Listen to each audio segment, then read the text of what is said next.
চীনের কুইচৌ প্রদেশের তো ইউয়ান শহর, উচ্চতা ১২০০ মিটার, চাষের জন্য একদম আদর্শ। এখানে জন্ম নিচ্ছে বিখ্যাত তো ইউন মাওচিয়ান, যা দেশের অন্যতম শীর্ষ চা। কিন্তু এখানকার সাফল্য শুধু চায়ে থেমে নেই। ঐতিহ্যগত হস্তশিল্প, ই কমার্স এবং পর্যটনকে একত্র করে শহরটি সৃষ্টি করেছে অর্থনৈতিক ও সাংস্কৃতিক পুনর্জাগরণ। তো ইউয়ান শহরে বসবাস করে ৩৩টি জাতিগোষ্ঠী, আর এই শহরটি তাদের অদৃশ্য সাংস্কৃতিক ঐতিহ্যকে রূপ দিয়েছে অর্থনৈতিক সম্ভাবনায়। এখানে নতুন উদ্যোক্তারা মিলে গড়ে তুলছেন সমবায়। তরুণ তরুণীরা ফিরছে শহরে, নিজ পণ্য নিয়ে অনলাইনে যাচ্ছে বিশ্ববাজারে।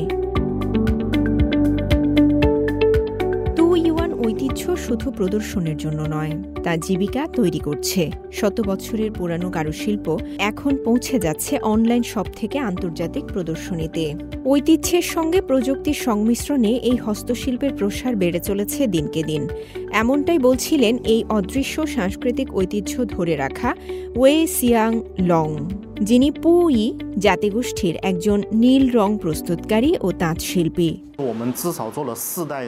আমি এই হস্তশিল্পের চতুর্থ প্রজন্ম। যখন আমি এই ঐতিহ্য উত্তরাধিকার সূত্রে পাই, তখন আমি প্রাচীন কৌশলগুলোর সঙ্গে আধুনিক নকশা, আধুনিক পোশাক ও এমন সব অ্যাক্সেসরিজের সংমিশ্রণ ঘটাই যেগুলো আজকের ক্রেতাদের পছন্দ। এখন আমার অনলাইন স্টোর ও ফিজিক্যাল শপের মাধ্যমে আমি আমাদের এই ঐতিহ্য বিশ্বের কাছে তুলে ধরছি। ৬০০-র বেশি স্থানীয় কারিগর আমার সঙ্গে কাজ করছেন। আমাদের ঐতিহ্য এখন শুধু টিকেই থাকছে না, বাড়ছেও। চা এবং কারুশিল্পের সঙ্গে যোগ হয়েছে শিল্পায়ন। তো ইউনে গড়ে উঠছে হালকা শিল্প কারখানা, উন্নত হচ্ছে স্বাস্থ্য ও শিক্ষা, যা নিয়ে আসছে স্থায়ী কর্মসংস্থান। তো ইউনের রয়েছে একটি শক্তিশালী হালকা টেক্সটাইল শিল্প। এখন আমরা দেশের পূর্বাঞ্চল থেকে আরও ব্যবসা প্রতিষ্ঠানকে এখানে আনছি, যেখানকার শিল্পখাত অনেক বেশি ঘনীভূত। আমাদের লক্ষ্য হচ্ছে স্থানীয়দের জন্য আরও বেশি কর্মসংস্থানের সুযোগ তৈরি করা।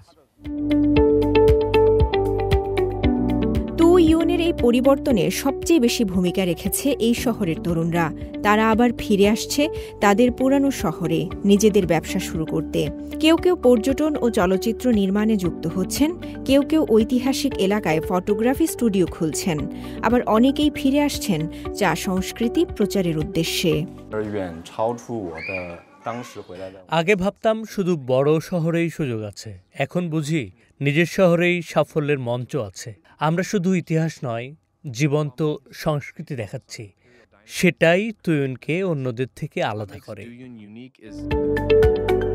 তো ইউন শহরের উদাহরণ প্রমাণ করে সাংস্কৃতিক ঐতিহ্য শুধু অতীতের নয়, তা বর্তমানের সম্ভাবনাও। এখানকার মানুষ দেখিয়ে দিচ্ছে কিভাবে শিকড়ে ফিরে গড়ে তোলা যায় ভবিষ্যতের শহর।